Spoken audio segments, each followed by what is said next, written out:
안녕하세요. 박진영의 마키아벨리 시작하겠습니다. 오늘은 한신대 김준혁 교수님 모셨습니다. 안녕하세요. 교수님. 예, 안녕하세요. 오늘도 또 이렇게 목폴라를 입으셨나요? 제가 사실은 그 추위를 많이 타가지고요. 그렇습니까? 예, 제가 전공하고 연구하는 종조대왕은 겨울에 추위를 하나도 안 타고 네네. 그 여름 더위를 좀 힘들어 하는데, 저는 여름 더위는 뭐 40도가 돼도 별로 더위를 안 타는데 네네. 겨울에는 뭐 아주 힘들어 합니다. 그래서 항상 겨울에 이제 목을 좀 보호하려고 목폴라티를 또 입고 다니죠. 그렇죠. 체질적인 문제 때문에 그렇습니다. 그렇습니까? 저하고 반대시네요. 예. 저는 여름에 더위를 잘 못 참아요. 근데 겨울에는 사실 추운지 잘 모르겠어요. 종조대왕 체질이시네요. 정조대왕 체질. 예. 감사합니다. 일단 뭐 좋은 사람하고 비교해 주시니까. 예. 우리 한옥주택들이 사실은 좀 추위에 취약하죠. 추위에 취약하죠. 네. 예. 많이 취약한데, 어쨌든 그럼에도 불구하고 온돌이라고 하는 네. 세계적인 이제 난방 시스템이 되어 있지 않습니까? 네네. 그것이 이제 아주 추운 겨울에도 이제 백성들 몸을 좀 보호하고, 네네. 또 이제 뭐 그 부엌에서 또 밥도 할 수 있고, 또 부엌 난방도 하고, 또 안에 또 온돌도 따뜻하게 데필 수 있으니까, 그런 좋은 것들이 한옥의 단점을 이제 보완하게 되는 것이죠. 우리가 사실 뭐 궁궐이나 이런 데 가봐도 한여름에도 가도 서늘하거든요. 네, 그렇죠. 그건 물론 뭐 여름에는 좋겠지만 예. 겨울에는 추웠을 텐데, 왕들이라든가 뭐 이 왕족들, 궁궐에서 사는 분들은 겨울에 추위를 어떻게 이겼나요? 겨울에 굉장히 힘들었죠. 실제로다가 궁궐 안에서는 네네. 그 온돌이 있다 하더라도 지금 그 온돌에 뭐 직접 불을 떼는 게 아니라 네네. 바깥에서 뗀 불을 스스로만 빨갛게 데워온 걸로 이렇게 집어넣어서 데피는 거기 때문에 굉장히 추웠고, 그 안에 이제 옛날에 화로 있지 않습니까? 네네, 화로. 이렇게 숯불 갖다 놓고 데우는 뭐 이런 것이기 때문에 겨울에 이제 옷을 많이 껴입고 살 수밖에 없었던 거죠. 그러니까 글쎄, 조선시대 왕실에서 겨울은 고통스러운 시간이다, 이렇게 이해하시면 좋을 것 같아요. 그럼 뭐 저기 왕이나 왕족들이 그렇게 목욕을 자주 하고 그러지를 못했겠네요. 기본적으로 목욕을 잘 안 했죠. 예, 왜 그러냐면은 왕의 몸은 이제 고귀한 존재이기 때문에 손을 대기가 어려워서 네네. 목욕을 잘 안 했고, 그래서 조선시대 왕들이 피부병이 굉장히 많이 있었던 겁니다. 그렇죠. 예. 그 세조도 피부병 때문에 다 그런 거죠. 그런 이야기가 정조도 그렇고. 조선시대 왕 중에서 아주 목욕을 특이하게 많이 한 국왕에 대한 기록들은 따로 있어요. 네. 예, 현종. 현종. 예, 현종 같은 경우는 이제 목욕을 원체 좋아했는데 바깥으로 나가진 못하고 네. 외부에서 온천 물을 이제 가지고 와서 이제 네. 궁궐 내에서 이제 목욕을 했던 왕이었죠. 가장 많이 갖고 왔던 것이 지금 연천 위에 가면은 옛날에 이천이라고 하는, 지금은 이제 그 북쪽 지역인데 네. 그 이천이 그 아주 온천으로 유명했거든요. 저 경기도 이천 말고 그 이제 지금으로 치면 휴전선 위에 북한 땅이다. 이천이죠. 예, 네. 거기서 이제 온천 물을 가지고 와서 많이 썼는데, 이제 왕들이 이제 온천 가는 이유는 사실 몸에 병이 났기 때문에 네. 피부병 치료하러 가는 것이지 온천욕을 즐기러 가는 건 아니었고요. 네. 그러니까 이거는 역으로다가 목욕을 잘 안 했기 때문에 네. 나타나는 이제 현상들이라고 보시면 되죠. 정조대왕도 뭐 몸에 종기가 나고 그래서 종기가 아주 많이 치료받다가 났죠. 돌아가셨다 뭐 그렇게 일단 기록되네. 공식적인 기록은 그렇습니다. 예, 네. 치료를 받는 과정에서 돌아가셨으니까요. 정조대왕의 몸에 열이 많았는데 종기가 났다. 네. 그럼 상당히 위험한 건데. 그렇죠. 근데 이제 마지막에 요즘으로 치게 되면은 이제 인삼 액기스, 네. 예, 이제 아주 고농축된 인삼 액기스를 이제 쓰게 된 거죠. 원래 종조대왕 체질은 인삼이 맞지 인삼 않는 받으면 체질인데, 안 되는데요. 예, 네. 그래서 그걸 이제 그 의료 사고설 이야기가 네. 굉장히 많이 나오고 있는 겁니다. 오. 예. 갑자기 이제 지도자 이야기하다가 체질 이야기했는데 우리 그 민주당의 이재명 대표도 몸에 열이 좀 있으신가 모르겠네요. 제가 볼 때는 있을 거라고 좀 생각합니다. 왜냐하면 눈이 날카롭지 않습니까? 네. 예, 눈이 날카롭고 머리숱이 좀 약간 좀 굵은 편이거든요. 네. 그리고 이제 이 턱이 좀 갸름한 분들, 이런 분들의 어떤 전형적인 특징이 몸에 좀 열기가 좀 있어요. 그래서 이제 뭐 겨울에 추위를 잘 안 타는 이런 이제 그 체질이라고 볼 수 있겠죠. 왜냐면 이제 장애 집회하러 나가야 되거든요. 장애 집회는 뭐 잘하실 거라고 생각을 합니다. 네. 정치인들이 보통 이게 좀 몸에 열이 있고 성격이 좀 급한 분들이 많죠, 그죠? 그렇죠. 뭐 기본적으로 정치인의 특징 중에 하나가 과거 고대 정치인의 어떤 모습과는 현실 정치인들은 좀 다르지 않습니까? 네. 현실 정치인들은 지금 일종의 좀 격해하거든요. 투쟁성. 예. 격하지 않는 사람들은 뭐 저기 공부 열심히 해서 대학으로 가는 게 좀 좋고 좀 격한 기질이 있어야지 정치를 좀 할 수 있는데 그러다 보면 자연스럽게 좀 성격이 급할 수 있는 건 뭐 당연지사겠죠. 네. 동양에서야 뭐 인이 예지신 이렇게 해서 부드러운 사람을 좋아하지만은 서양에 예를 들면 마키아벨리 같은 경우는 지도자의 첫 번째 덕목을 용맹으로 잡습니다. 용맹. 용맹. 예. 지도자는 용맹해야 된다. 그 이야기를 하거든요. 그게 이제 동양하고 좀 확실히 좀 다르네요. 네. 그 공자가 이야기할 때 용맹보다는 지혜가 더 좋은 것이고 네. 지혜보단 어짐, 인이 더 좋은 것이고 네. 어짐보다는 덕, 네. 덕이 더 좋은 것이다. 그래서 이제 제일 중요한 사람이 덕을 많이 가져야 된다. 그래서 이제 우리 야구 감독들 보게 되면 김웅용 감독 뭐 용장, 맹장, 지장. 예, 뭐 근데 이제 저기 그 또 아주 머리를 잘 쓰는 분은 이제 지장, 네. 그렇게 이야기하기도 하고 덕장 이렇게 많이도 이야기하지 않습니까? 이게 동양에서의 어떤 스타일은 이제 덕을 더 중요시 여기는 것이고 실제로 다 지도자들한테 이런 덕을 함양하는 교육을 많이 시키죠. 그래서 스스로가 격함이 있는 사람이어도 그걸 끊임없이 훈련을 시켜서 좀 인내하게 하고 한 발 좀 뒤로 나가게 하는 이런 함양 훈련 그걸 이제 많이 하게 합니다. 이제 뭐 마키아벨리도 덕을 이야기를 하거든요. 덕을 이야기하는데 영어로는 이제 벌츠, 이탈리아어로 비루트. 비루트라고 이야기하는데 그 말이로구나. 이 비루트라는 덕이 우리 동양에서 이야기하는 그런 덕이 아니에요. 용맹함이 비루트야. 그런가요? 용맹함, 어빌리티, 능력이 있음, 유능함. 이런 것들이 예를 들자면 우리가 이제 용장과 덕장을 구분했지 않습니까? 예. 합쳐진 거예요. 합쳐진 거를 이제 덕이다, 비루트다 이렇게 상당히 그 좋은 그렇게 이야기를 하고 우리 이제 마키아벨리의 저작 유명한 이 군주론의 모델이 이제 체자레 보르지아라고 교황의 사생아예요. 교황의 사생하고 용병대장을 하다가 온갖 권모술수를 써가지고 하나의 왕국을 만들어요. 그러니까 체자레 보르지아라는 사람을 모델로 해서 이제 군주론을 쓰거든요. 그래서 마키아벨리의 입장에서의 덕이라고 하는 것은 온화하고 착하고 이런 것이 아니고 용맹하고 목적지향적인 것을 덕이다. 이렇게 이야기를 하죠. 근데 그거는 어찌 보면 좀 비슷하네요. 왜냐하면 공자가 이야기한 덕에도 단호함이 같이 들어가 있거든요. 그렇습니까? 예, 단호함이. 그러니까 상당히 좀 비슷하다는 느낌이 좀 듭니다. 지금 보니까. 예. 단호하게 장애투쟁을 잘하려면 몸에서 열이 나야 되겠네요. 그래야 되겠네요. 예, 장애투쟁 이야기하다가 우리가 그 얘기를 좀 했습니다. 이번에 이재명 대표가 그런 이야기를 했어요. 다시 소환하겠다 하니까 가야지. 내가 패자인데 패자가 오라니까 갈 수밖에 없지 않느냐. 이 모든 과정이 정치적 탄압이고 정적 제거다. 라고 이야기를 했습니다. 교수님 보기에는 어떠세요? 저는 뭐 그 이재명 대표의 기자 간담회에서 했던 그 말씀이 하나도 틀리지 않는 것 같다. 제가 일부러 좀 2번을 봤습니다. 생중계 때 보고 딱 끝나고 나서 다시 쭉 돌려서 다시 들여다 봤는데 사실은 뭐 철저하게 정적 제거의 어떤 모습 속에서 현재 상황들이 지금 드러나는 것이죠. 그렇다고 한다면은 그 이재명 대표가 어떤 정적 제거를 하고자 하는 상대방의 의도를 갖다가 일종의 흡수할 필요가 있겠다. 예전에 그 2002년 월드컵 때 김남일 선수 세계 그 유명한 공격수들을 갖다 방어했지 않습니까? 그때 김남일 선수를 스펀지라고 불렀거든요.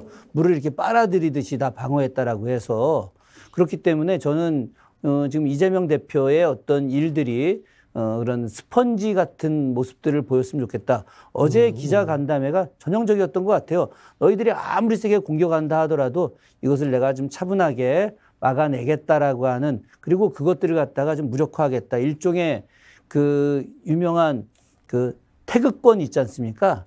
태극권처럼 이렇게 무예를 하는 그런 모습처럼 보이지 않았나 하는 생각이 좀 듭니다. 이번에 그 소환될 때 보면요.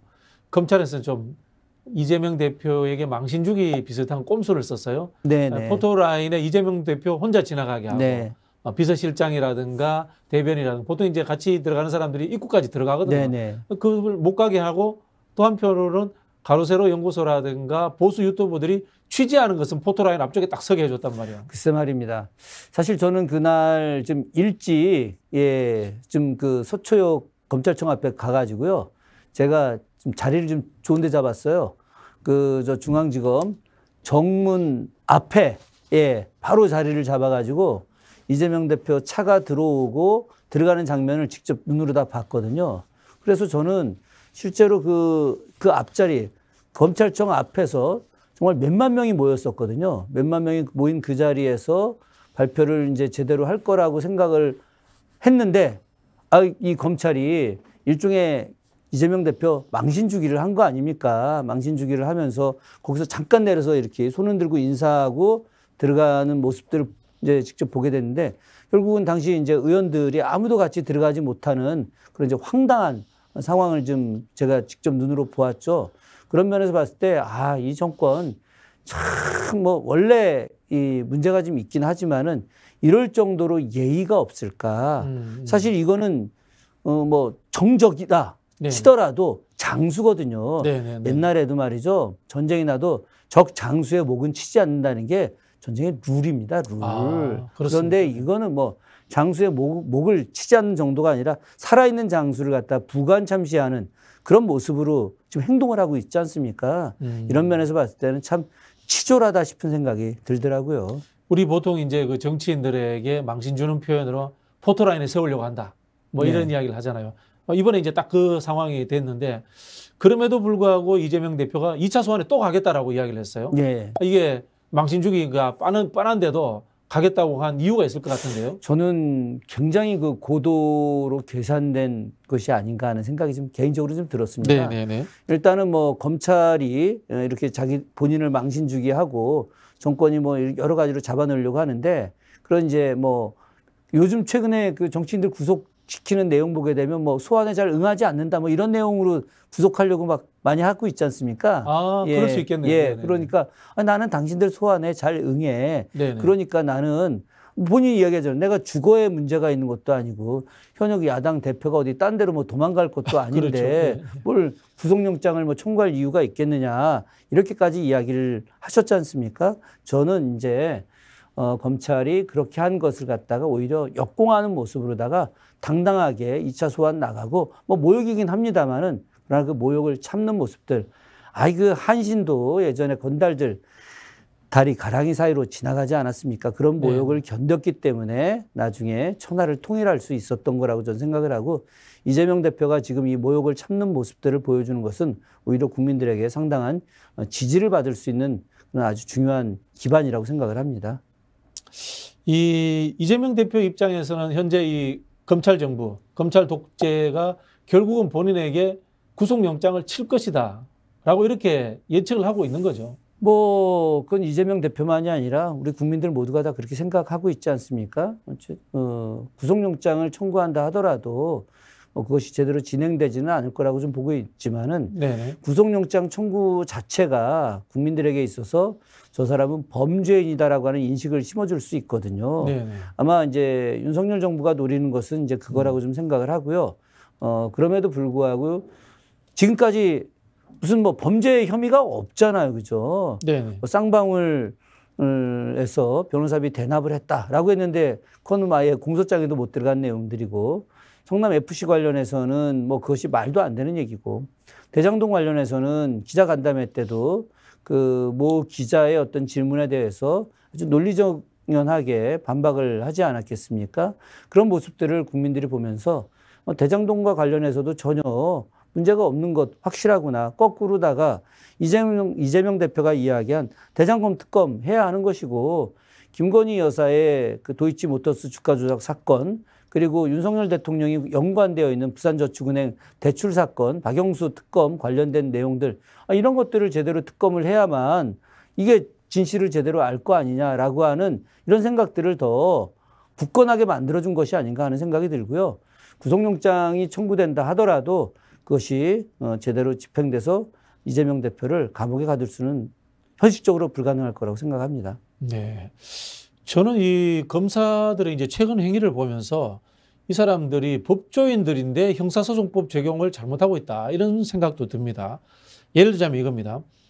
혐의가 있으면 할 수 있는 거는 혐의라는 것은 증거가 분명하다는 뜻이 아니거든요. 혐의인 상황에서 할 수 있는 것은 조사와 수사예요. 조사와 수사한 거고 그다음에 기소와 영장을 친다. 이거는 증거가 있어야 되고 법적인 근거가 존재해야 되는 거거든요. 그럴 때만이 기소와 영장이 청구가 되고 재판 과정으로 넘어가는 거거든. 아직 이건 증거가 제대로 없기 때문에 이걸 가지고 뭐 기소한다, 영장을 친다 이런 이야기 하면 안 되는 거거든요. 저는 그런 생각이 들더라고요. 그 예전에 이제 법대에 보면 대학 안에서 네네. 어떤 특정 주제를 갖고 모의 재판을 많이 하지 않습니까? 예, 예. 모의 재판을 할 때도 대학생들이 하는 모의 재판에서도 지금 이제 교수님 말씀하셨던 증거주의를 채택을 하고 있어요. 그렇죠. 네. 예. 대학 모의 재판에서도 증거주의를 채택을 하고 있는데 지금 현재 검찰이 증거주의를 채택하고 있지 않다. 그런데 뭐 일부이긴 합니다만 여기에 더해서 사법부에서도 네. 검찰이 그 제기하는 증거 불충분 내용, 말도 안 되는 내용들을 갖다가 인용해서 죄를 주는 사례들도 나타나고 있다는 것이죠. 네, 네. 그래서 대부분의 국민들이 이제는 그 검찰 권력만이 아니라 바로 이제 사법부까지도 이렇게 흡수가 되었구나. 네네. 사법부도 신뢰하지 못하는 상황으로 가고 있는 것이 아닌가 하는 그런 생각들. 더 탐사라고 하는 언론에 대해서 그렇게 무자비하게 압수수색 영장을 내어주는 판사들의 모습을 보면서 이거는 뭐 상당히 좀 심각하구나 하는 생각들을 많이 하고들 있지 않습니까? 네. 예. 교수님 말씀 들으니까 검찰 독재라는 것과 법원, 사법부의 무능 또는 무관심 또는 뭐라고 해야 될까요? 방임이죠. 방임 이런 것들이 사법살인으로 이어지는 쌍생아 같다라는 그런 느낌이 좀 드네요. 그렇죠.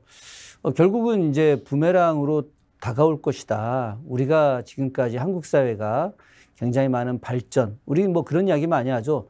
경제화와 민주화의 압축 성장. 네네. 예, 압축 성장이라고 하는 것이 단순 명료한 듯 하지만은 그 안에 많은 안 좋은 것들을 다 문제점들이 같이 이제 성장해 온 거죠. 그런데 사실은 우리가 친일 청산도 안 됐고 또 군사독재 관련해서 그런 엄청난 악행들도 제대로 청산이 안 됐고 또 그간에 있었던 검찰의 조작 사건들 또 사법부가 했던 사법살인의 판결들 네. 이런 부분에 대해서 진정한 사과도 제대로 없었지만 사과도 제대로 없었는데 그 사람들에 대해서 그 이후에 올바른 정권이 들어섰다 하더라도 죄를 물지도 않았지 않습니까? 그대로 오는 거죠. 그 사람들이 그대로 예. 역사적 전통 속에서 예를 들자면 검찰총장 사진이 방에 가면 걸려 있을 거 아닙니까? 그럼요. 과거 독재 정권 시절에 기생했던 검찰총장들 사진이 쭉 윤석열 총장까지 정신적으로 이어오는 거죠. 그러니까 이 사람들 입장에서는 야, 우리가 어떤 잘못을 저질러도 아니 뭐 다 그 어떤 정권이 들어선다 하더라도 우리는 전혀 생명에도 지장이 없고 우리 권력에도 지장이 없고 우리 경제에도 지장이 없는 거 아니냐. 그렇죠. 그럼 우리가 하고 싶은 대로 다 해버리자라고 생각하고 지금도 그러고 있는 거 아니겠습니까? 저는 다음 정권 하에서는 바로 지금까지 해왔던 그런 잘못들 문재인 정부 들어와서 적폐청산한다고 막 이야기는 했지만 제대로 하지도 못하고 목소리만 높여서 국민들에게 피로감을 많이 주었거든요. 네네. 그런데 뭘 했어야 말이지 도대체.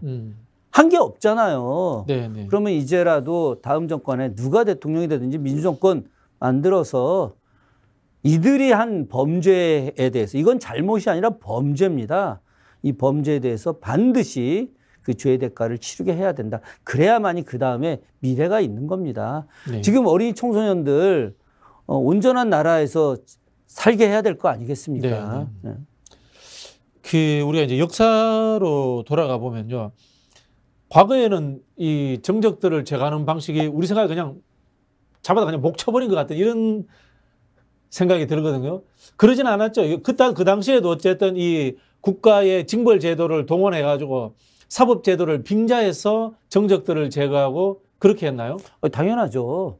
그러니까 아까 말씀하셨던 증거주의, 네. 이 증거주의를 갖다가 철저하게 적용을 했죠. 네. 그러니까 이재명 대표가 이야기했듯이 과거 봉건 시대 때 만약에 증거가 없으면 증거를 조작을 해서 만들어냈다는 네. 뭐 이런 것처럼 그 과거에 정적을 제거한다 하더라도 증거를 정확하게 채택을 했죠. 가령 하나의 그 예를 들자면은 이런 겁니다. 다산 정약용 선생이 1801년에 이제 그 죽을 위기에 처했었습니다. 그때 네. 천주교 관련해서 천주교 대규모 신자다고 해서 박해 사건이 있었으니까 그래서 당시에 이가환 네. 뭐 그 다산의 매형이었던 이승훈 네. 이런 사람들 다 사형당해서 죽었잖아요. 다산도 죽을 수 있었는데도 불구하고 당시 형이었던 정약종 선생이 동생 다산과의 어떤 편지 내용을 갖고 옵니다. 다산이 형 나에게 더 이상 천주교를 강요하지 마라. 네. 나에게 더 이상 천주교를 강요하면 형과 의절하겠다. 그리고 형을 칼로 찌를 수도 있다. 이렇게까지 편지를 써서 보냈었어요. 그럼 결국은 그거는 이제 정약종 선생은 천주교인이라는 증거가 확실해져 버렸네요. 그리고 다산은 천주교인이 아니라는 거죠. 그래서 그래서 그 증거를 갖다가 당시 재판관한테 내밀은 겁니다. 네네. 내밀었기 때문에 그 증거를 토대로 해서 재판관이 죄가 없다라고 결론을 내려요. 그럼에도 불구하고 당시 수렴청정에 했던 실제 여주, 여자 주인이다, 여자 군주다라고 이야기했던 정순왕후가 지시를 하죠. 정약용이 죄는 없으나 유배는 보내야 된다. 그래서 유배를 보내죠. 죽이지를 못한 거예요. 죄는 없는데 유배는 왜 보내요? 그러니까 그거는 이제 증거가 없기 때문에 죄는 없다라고 판결을 내리게 되는 것이죠. 네. 그러니까 제가 하고 싶은 이야기는 봉건 사회에서도 정적이라고 해서 무조건 저놈 갖다 죽여 사형시켜 이렇게 하는 것이 아니라 철저하게 죄를 갖다가 증거로 이렇게 확인한 이후에 제거를 하게 되는 것이죠. 저는 그 생각이 나와요. 그 조광조 죽을 때 뭐 이게 사실인지 모르겠습니다만은 뽕나무 잎에다가 꿀러가지고 이제 주초위양이라고 이제 꿀러서 놓으면은 이제 애벌레가 그걸 먹지 않습니까? 예. 주초위양이 나오니까 그게 조광조가 왕이 될 거라고 하는 영모의 이 근거다. 이렇게 해서 이제 조광제를 사사하지 않습니까? 네네. 그 과정이 이번에 이재명 대표와 이 김성태 씨가 북한에 돈을 주면서 이재명 대표가 대권에 나가기 위해서 북한에 돈을 줬다. 300만 달러 서 벌써 그러니까요. 예. 이거 완전 소설이잖아요. 소설이죠. 그래서 이재명 대표가 바로 인터뷰에서 신작 소설을 쓴다라고 이야기하고 김성태 그 쌍방울 전 회장이 아마도 이제 저는 그 쌍방울 그룹 전체에 문제가 생길 수 있으니까 어떤 검찰의 그런 타협하기 위해서 여러 가지 신작 소설을 쓰는 것이 아닌가. 그 신작 소설 내용 보게 되면은 뭐 300만 달러를 주어서 이재명 대표가 이제 육로로 들어가게 한다는 거. 뭐 그냥도 아니고 그 예전 노무현 대통령이 들어가듯이 황당한 거짓말이에요. 주전선을 넘어서 들어가는. 아니 그거를 하려면 북한이 자기 마음대로 되는 겁니까? 한미연합사, 유엔이 그렇죠. 다 합의해야 되는데 일개 경기도지사가 북한을 가고 싶다고 유엔이 그걸 갖다 해준다. 이거 상식적으로 이해가 말도 안 되는 이야기죠. 그런데 이런 상식적으로 말도 안 되는 것을 갖다가 이렇게 언론이 호들갑을 떨면서 지금 뭐 이재명 대표가 쌍방울한테 그 돈을 전해줘서 북한에 300만 달러를 줬다. 결국은 남북교류법 위반으로다가 감옥에 만들려고 하는 신작 소설인 거죠. 그렇죠. 그게 이 법률적으로 이제 몇 가지 조치가 오이사 조치라고 이명박 정부 때 있었던 지자체장이 정부의 인허가 없이 개인적으로 북한과 접촉하지 못하게 하는 거. 그것도 조치가 있습니다. 조치가 있고 말씀하신 것처럼 지금 유엔 제재 상황이기 때문에 북한과 어떤 일을 하려면은 한미 워킹그룹 통해 가지고 유엔사를 통해 가지고 해결이 돼야 돼요. 그렇지 않으면 아예 이거 불가능하니까 그러니까 완벽한 소설인 거죠. 국민들은 지금 우리 둘이 대화하는 내용까지 모를 수 있거든요. 그렇죠. 그렇기 때문에 그냥 뭐 300만 달러 주고 육로 통해서 들어가고 뭐하고 이런 부분에 대해서 정말 막 이렇게 생각할 수도 있죠. 지금 검찰과 언론 윤석열 정부가 노리는 거는 바로 이런 내용이거든요. 카더라라고 하는 걸 만들어서 이게 혹세무민 아니겠습니까? 물론 이제 과거에 정적 제거의 어떤 방식 중에서 이런 혹세무민을 동원하는 것들 주초위양이 생각난다니까요. 이게 제일 정적 제거에 좋은 거죠. 그렇기 때문에 이제 그런 증거를 갖다가 조작하는 거죠. 주초위양도 역시 증거를 조작한 거 아니겠습니까? 거기에 더해서 당시에 이제 관련된 사람들이 실제로 다 조광조가 임금을 갖다가 능멸했다. 네네. 그러니까 임금을 갖다 되게 우습게 여겼다. 우습게 여겼다. 뭐 이제 이런 정도로 이제 증언을 하게 만들었죠. 조선시대 때야 뭐 임금을 우습게 여겼다면 이제 사형에 해당되는 죄가 되는 거니까. 그래서 화순으로 다 유배를 보냈고, 유배 보낸 상태에서 이제 사약을 내려서 죽게 하는 방식들인데, 그런데 이것도 결국 이제 조작 사건이 다 밝혀지고 있지 않습니까? 이재명 대표를 갖다 제거하기 위해서 앞서도 이야기했던 나머지 그것들이 전혀 이제는 증거 능력으로서 채택이 불가능하니까 이와 같은 신종 소설을 쓰면서 소설이죠. 조작을 하려고 하는 부분들. 근데 이것도 역시 저는 전혀 먹히지 않을 거라고 생각을 합니다. 이제 북한이니까 조사할 수도 없고, 그렇죠. 증거도 북한에 예, 있는데 예. 이게 불가능한 거죠. 참. 그러니까 이것을 그 김성태 한 개인의 어떤 증언만으로 한다. 그러면은 김성태 쌍방울 회장한테 300만 달러를 주는 어쨌든 전달 체계 내지는 이런 그 돈에 여러 가지 투명한 과정들이 존재해야 될 거 아니겠습니까? 아니, 경기도가 김성태라고 하는 사람한테 300만 달러를 준다. 300만 달러가 얼마나 큰 돈입니까? 그 돈을 경기도 예산에서 줘야 되는데 경기도에 그러면 당시 많은 의회는 다 네. 바보들입니까? 네네. 예. 감사원은 바보입니까? 한심한 이야기들을 하고 있어요. 저는 이런 거 볼 때마다 제일 웃기는 집단들이 언론인 것 같아요. 조금만 생각하면 뻔히 아는데 이거 그대로 받아 적어가지고 쓰고 있는 거 보면은 언론이 알아서 기고 있지 않나 뭐 이런 생각이 듭니다.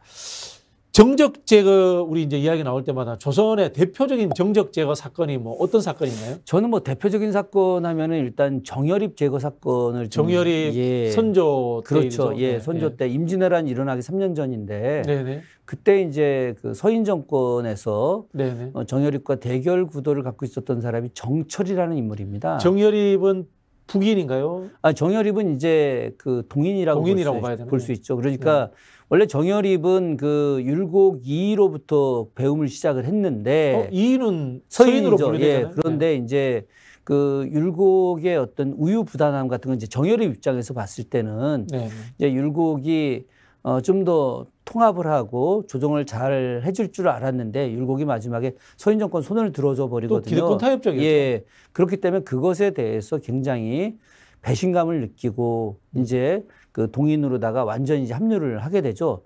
그런데 이 정열입 같은 경우가 사실은 뭐 당파를 초월해서 대동세상 만드는 꿈을 꿨죠. 대동계. 그럼요. 그 대동계라고 하는 것은 엄청난 일이었고요. 그 대동계를 중심으로 해서 굉장히 많은 이제 군사조직, 비정규 군사조직도 만듭니다. 당시에 외구의 침입이 굉장히 잦았는데, 당시 호남 지역에 있었던 이제 그 병마절도사들이 자신들의 군대로다가 외구를 대처를 못했어요. 그래서 정열입의 대동계한테 부탁을 합니다. 요즘으로 치면은 뭐 미국의 뭐 민병대 같은 거죠. 그래서 정열입이 그 대동계를 데리고 가서 외구들을 물리칩니다. 이거 진짜 이게 상상이 가는 일입니까? 정규 군대가 외구를 물리치지 못하고 정열입과 함께하는 대동계 개원들이 대동계 개원들은 저 밑에 천민서부터 양반 사대부들에 이르기까지 많은 사람들이 모여서 새로운 나라를 꿈꾸면서 같이 무예 훈련도 하고 함께 식사도 하고 함께 인사도 나누는 정말 특별한 모습들을 보여줬거든요. 그러다 보니까 조정에서는 무서운 거죠. 이거는 뭐 왕 이상의 어떤 백성들의 지지를 받고 있는 사람이니까. 그래서 말도 안 되는 조작 사건을 만들어서 정열입을 제거를 하게 됐고, 저는 정열입이 그 전주의 죽도에서 자결을 했다라고 이야기를 하지만은 전 자결한 것이 전혀 아니라고 생각을 합니다. 우리가 이제 그 몰래 당시에 사람들을 이제 아주 측근인 것처럼 속여가지고 옆으로 데려가서 죽이게 했듯이 장준하 선생이 그런 케이스 아닙니까? 장준하 선생의 제자라고 하는 사람이 장준하 선생한테 폭천의 약사봉으로 등산 가자라고 하고 거기서 등산하고 있는 장준하 선생에게 망치로다가 머리를 갖다 가격을 해갖고 결국은 이제 아래로 추락사해서 죽음에 이르게 한 사실들 이제 명명백백하게 밝혀졌듯이 바로 그 정열입도 이제 그런 형식으로다가 죽도에서 죽음을 이르게 되었는데 중요한 것은 정열입의 죽음 이후에 정열입과 연결되어 있던 사람들, 연관되어 있던 사람들이 무려 2,000여 명 가까이 죽입니다. 대동계 같이 했던 사람들 거의 다 죽겠네요. 다 대동계 같이 했던 사람들만이 죽는 것이 아니라 네. 대동계가 아니었던 사람들, 그냥 편지를 주고받았던 사람들까지도 다 연결을 시켜갖고 죽음에 이르게 하죠. 우리 그 정철이 우리가 아는 그 관동별곡 맞습니다. 그 정철이죠. 예, 삼위인곡, 송미인곡, 관동별곡의 그 정철이죠. 근데 그분도 말로가 좋지 않았던 걸로 결국 기억하는데. 그 사람도 결국은 사형당해서 죽죠. 네. 예, 그러니까 자기의 이익과 권력의 이익을 위해서 말도 안 되는 조작 사건을 만들어서 일시적으로 권력을 얻었던 사람들의 대부분의 특징이 다 끝내 자기들 죽음을 맞이하게 된다는 거죠. 대표적인 사례 중에 하나가 김자점 같은 사람이죠. 김자점. 예, 김자점이 효종대 이제 간신 중에 간신이죠. 권력을 엄청나게 얻었던 인물이었는데 김자점이 자기의 정적을 갖다 제거를 하면서 그냥 죽이는 것도 만족을 못 해가지고 능지처참을 하게 합니다. 그런데 그 능지처참이 살아있는 사람의 능지처참을 하게 한 거예요. 조선시대 때 능지처참은 고통을 줄여주기 위해서 사약을 먹고 죽이게 한 다음에 능지처참을 시키거든요. 살아있는 사람을 능지처참시킨다. 말도 안 되는 거죠. 네. 얼마나 고통스럽겠습니까? 결국은 김자점이 현종대 들어와서 잘못된 영모죄에 걸려가지고 본인이 살아있는 상태에서 능지처참을 당합니다. 그래서 죽기 전에 한마디 하죠. 내가 만든 이 약법으로 내가 죽는구나라고. 금방 이야기했던 이제 정열입 이야기를 하는데 선조 때 사람이죠, 그죠? 네, 그렇습니다. 선조 때 사람인데 이분이 이제 대동계, 대동세상, 네. 뭐 이재명 대표하고 비슷하네요. 뭐 대동세상, 뭐 예. 억강부약 대동세상. 그때 나온 이야기입니까, 그게? 그럼요. 예. 이미 그 정열입 때 나왔던 이야기가 억강부약 대동세상이었죠. 저는 그래서 우리 이재명 대표가 그 대동계 공부를 좀 꽤 한 거라고 좀 생각이 들고요. 제가 이제 대선 전에 이재명에게 보내는 정주의 편지라는 책을 썼죠. 억강부약 대동세상. 그 대동세상을 가장 많이 이야기한 사람이 정조입니다. 예, 정조의 좌우명이 그 대동이에요. 예, 네. 대동이라 하면 나도 행복해지는 것이고 상대방도 행복해지는 것이다. 우리 모두가 행복해지는 것이다. 라고 정조가 이야기하죠. 정조가 대동의 의미를 정확히 알고 있었어요. 대동 요즘식으로 이야기하면 뭐 공동체주의. 그럼요. 예. 이런 거는. 모든 사람들이 더불어 함께 사는 것이. 더불어민주당 자체 더불어 이름이 대동세상이에요. 예. 그렇게 해석이 되네요. 이 정열입 이야기를 하니까 궁금해지네. 정열입은 정권을 먹겠다고 하는 혁명가였습니까? 아니면은 사회를 기층에서부터 말씀하신 것처럼 대동세상 억강부약을 풀뿌리에서부터 만들고자 하던 뭐 사회운동가였습니까? 후자적 개념으로 이해하시면 사회운동가였다. 되죠. 예, 그런 식으로. 역적은 아니었다? 그럼요. 정열입은 뭐 당시 시대적 상황 속에서 어떤 권력을 쟁취해서 본인이 국왕이 되려고 하는 생각은 뭐 일체 없었고 네. 시대의 모순이 분명히 존재하지 않습니까?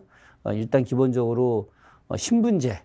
예, 이 신분제라고 하는 것이 기득권한테는 유리하지만 나머지 사람들한테 매우 불리한 거 아니겠습니까? 신분제의 어떤 잘못을 없애야 되는 것이고 세금제도. 예, 잘못을 없애야 되는 것이죠. 그럼 대동법하고 이 대동계, 대동세상 이 좀 연결이 되나요? 어떻게? 큰 틀에서 보자면 연결되는 거죠. 왜냐하면 이름이 같지 않습니까? 김육이라고 하는 사람이 대동법을 만들었지 않습니까? 김육은 아주 양반 사대부죠. 총풍김 씨의 거의 말해서 영화의 시작이다라고 네네. 할 정도로 김육 대단한데 김육이라고 하는 사람이 참 공부를 많이 한 사람이에요. 그리고 김육은 굉장히 따뜻한 사람입니다. 네. 그 의지가 굉장히 강했던 사람이고요. 김육이 판단할 때 백성들의 이 많은 질곡, 고통 이런 부분들을 갖다 방치하게 되면 국가의 존립 자체가 어려워진다고 판단을 한 거죠. 네. 김육은 이제 임진을 한 이후에 백성들의 의식의 성장을 갖다가 명확하게 본 겁니다. 만약에 이 상태로 그대로 방치하게 되면 오히려 백성들에 의해서 국가 망한다. 권력이 망가진다라고 본 거죠. 그렇기 때문에 김육의 대동법은 좀 안 좋게 표현하자면은 내가 온전하게 살기 위해서 이런 손가락 하나 잘라주는 정도 수준으로 보여줄 수 있는 거죠. 사회적 개량을 통한 통합, 그렇죠. 기득권의 유지. 예. 개량화의 정책이긴 개량화 정책. 뭐 100%입니다. 네. 사실은 조선 후기 실학이라고 하는 것이 양반사대부의 기득권을 유지하기 위한 개량화 정책이에요. 그럼 예. 저기 교수님도 임진왜란 때 조선이 망했어야 된다. 라는 뭐 이런 식의 역사적 가정에 좀 찬성을 하시네요. 전 뭐 100% 동의하는 사람입니다. 네네. 선조 때 정적 제거의 핵심은 바로 네 사람이었다고 봅니다. 그게 첫 번째가 정열입, 네. 두 번째가 이몽학, 세 번째가 김덕령. 예, 호남 의병장의 뭐 살아있는 전설이었죠. 그렇죠. 전설이었죠. 그다음이 이순신. 이순신 장군까지 선조가 정적으로 생각했다. 그 네 사람의 특징이 하나 있습니다. 백성들의 절대적 지지를 받았다라고 하는 거죠. 그럼 선조는 조선이라는 왕조가 망할 수도 있겠구나라는 위기의식을 가졌다는 뜻이네요. 그렇죠. 위기의식을 느낄 수 있었죠. 그 선조는 사실은 기본적으로 너무 자기의 잘난 맛에 살았던 사람입니다. 그러니까 실제 선조가 학문적으로는 상당히 그 높은 경지에 이르렀습니다. 그럼 뭐 잔꾀도 있고 영특했다라고 그렇게 기록되어 있다고. 선조가 또 이렇게 주역 공부도 좀 많이 했고요. 또 이렇게 점을 또 잘 쳤습니다. 또 천문 보는 것도 좀 능통했고요. 그러니까 여러 가지로 이제 그런 것들을 보면서 자기의 어떤 그 학문적 능력 또 국왕으로서 지위에 대한 자부심 같은 게 좀 있었죠. 네. 그런데 선조에게 가장 결정적인 문제는 세상을 보는 눈이 없었어요. 국제 정세라든가. 그렇죠. 네. 그러다 보니까 결국은 나라를 도탄의 위기에 빠지게 한 것이고 또 이 사람이 용기가 부족했잖아요. 네네. 내가 죽더라도 백성을 살려야 된다라고 하는 이게 있어야 되는데 백성은 다 죽어도 좋은데 나는 살아야 되겠다는 생각을 가진 거죠. 이걸 국민들이 모르겠습니까? 그러니까 이런 것들을 국민들이 다 알기 때문에 결국은 임금이 도망가는 가마에다가 돌을 던지고 임금의 영을 따르지 않으려고 했던 거죠. 결국은 이 조선시대 최고의 변란이 선조, 인조 뭐 이런 쪽에서 일어나는 거네요. 그죠? 그렇죠.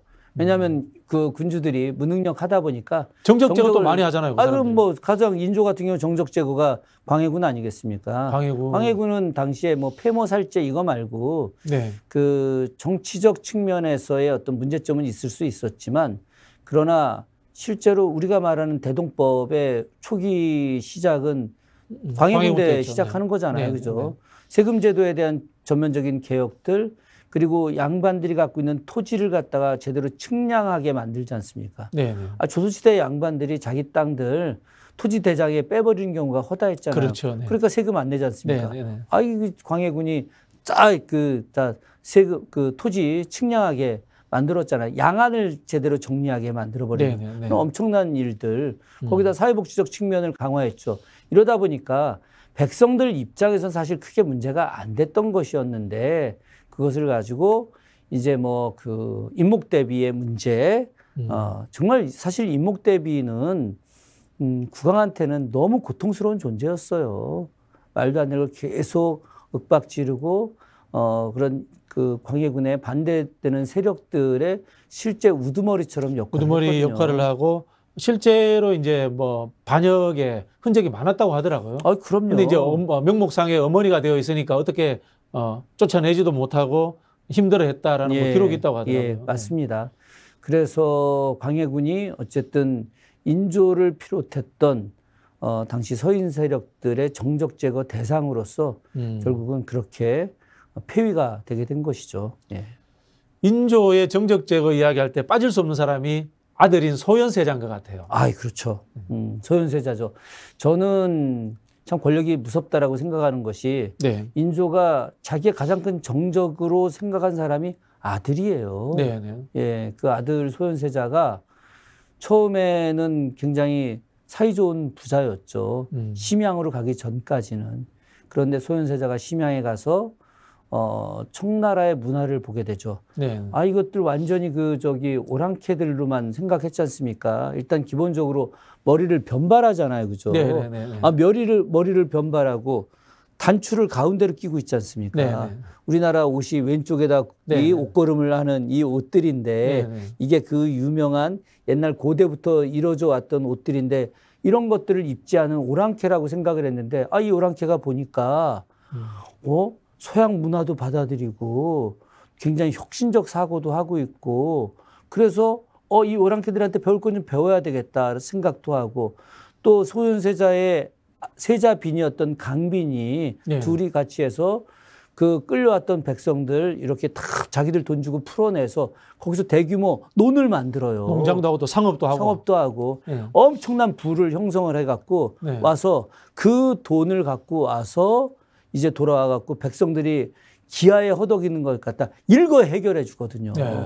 그러니 백성들 입장에서는 얼마나 높은 평가겠습니까? 지금까지 저 십몇 년 동안 다스렸던 인조는 무능한데 새로운 세자가 개혁적이고 참신하고 백성들 위하는 마음도 하고 있고 여기에 더해서 청나라가 말 안 듣는 인조를 상황으로 보내고 소현세자를 왕으로 만들 수도 있을 수 있다라고 하는 가상의 생각들 이것을 진실인 양 믿어서 결국 아들을 독살시켜서 죽여버린 거죠. 야, 무슨 이게 들어보니까 이 좀 프로세스가 있는 것 같아요. 첫 번째 본인이 무능해. 예. 두 번째 상대가 똑똑하니까 질투심이 생겨. 맞습니다. 세 번째는 뭐냐면 상대가 똑똑하니까 내가 저 사람한테 정권을 뺏길 수도 있다고 생각해. 그렇죠.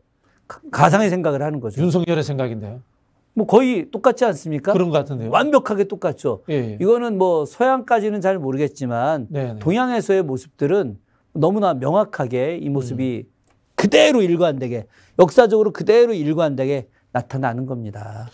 그러면 이제 이거 준비를 저희가 하진 않았습니다만은 정적을 제거하려고 했는데 제거되지 않아서 되치기를 한 정적 뭐 이런 경우에 역사적 사례들도 존재하죠. 있었나요? 네. 그럼요. 그거는 이제 최재공과 김종수의 대결 같은 것들. 그러니까 정조 때 예.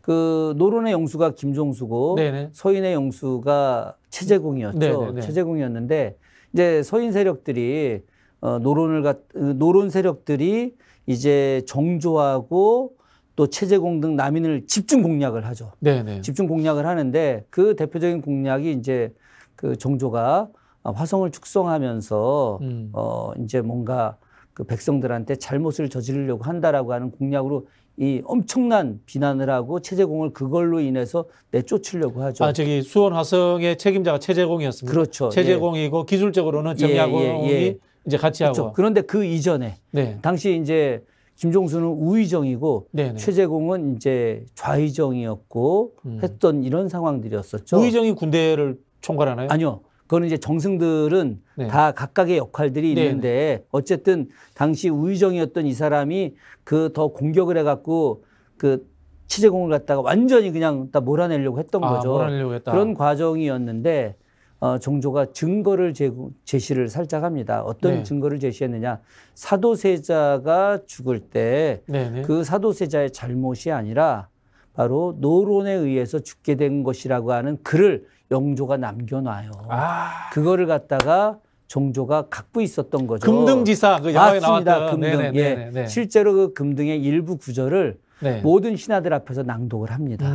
그때 노론들이 부르르 떨면서 금등을 듣고 더 이상 최재공을 갖다 제거하지 못하게 되는 거죠. 그 속에서 역으로다 정조가 이 금등이 존재한다는 것을 확인시켜주면서 노론들의 입장을 죽여주고 그러면서 노론들을 갖다 역으로다가 아무것도 하지 못하게 만들어버리는 그런 아주 엄청난 반전의 모습을 보여주죠. 예. 그러니까 이제 금등이라는 것이 결국은 노론이 사도세자를 죽이게 했으니까 당신들이 살인자야. 그렇죠. 당신들을 처벌할 수도 있어. 그걸 증거로 하면 다 처벌할 수 있는데 전체적인 화합을 하는 차원에서 전체를 공격하지는 않고 대신 노론이 남인의 영수 최재공과 본인 자신을 공격하는 것을 갖다 일거에 다 아웃시켜버리는 거죠. 결정적 한 방이 있었네요. 정조대학. 예.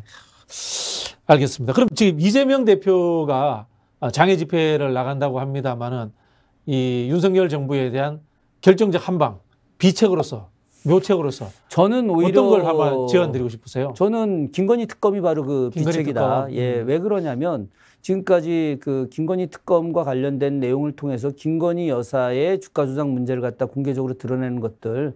왜냐하면 이거는 명확하게 선거법 위반입니다. 윤석열 대통령이 선거 후보 시절에 김건희 여사가 단순하게 계좌 돈을 좀 누구에게 맡겼을 뿐이지 전혀 관여하지 않았다라고 이야기했죠. 선거법 명확히 위반이죠. 이거는 허위사실 유포니까. 예. 그렇기 때문에 이 부분과 관련해서 명확한 이제 증거가 특검을 통해서 나오게 된다면은 이거는 어떤 일이 벌어지겠습니까? 이거는 바로 탄핵감이 될 수 있는 것이고 그리고 나서 이 천문학적인 비용을 선거비를 보존해야 될 거 아니겠습니까? 그러면은 김건희 여사가 지금까지 해왔던 모든 그런 그 재정을 갖다가 다 토해내야 되겠죠. 예. 네, 알겠습니다. 오늘 김준혁 교수님이 역사상의 정적 제거와 그리고 또 우리 정조대왕의 반전의 이 결정적 한방 그 이야기를 해주셨습니다. 그리고 마지막에는 이재명 대표가 김건희 특검을 가지고 결정적 한방 반전을 해주십사라는 이야기까지 해주셨습니다. 보통 이제 우리 지도자들에게 인자가 세 개 있어야 된다고 합니다. 첫 번째는 참을인자, 예. 두 번째는 어질인자. 어질인자는 이제 국민들의 늘 선정을 베푸십사 그런 이야기고요. 마지막으로 제가 주장하는 인자는 잔인할 인자입니다. 지도자는 때로는 용맹하고 잔인하게 정적과 싸울 줄 알아야 된다. 그 말씀으로서 오늘 이야기 마치도록 하겠습니다. 감사합니다. 예.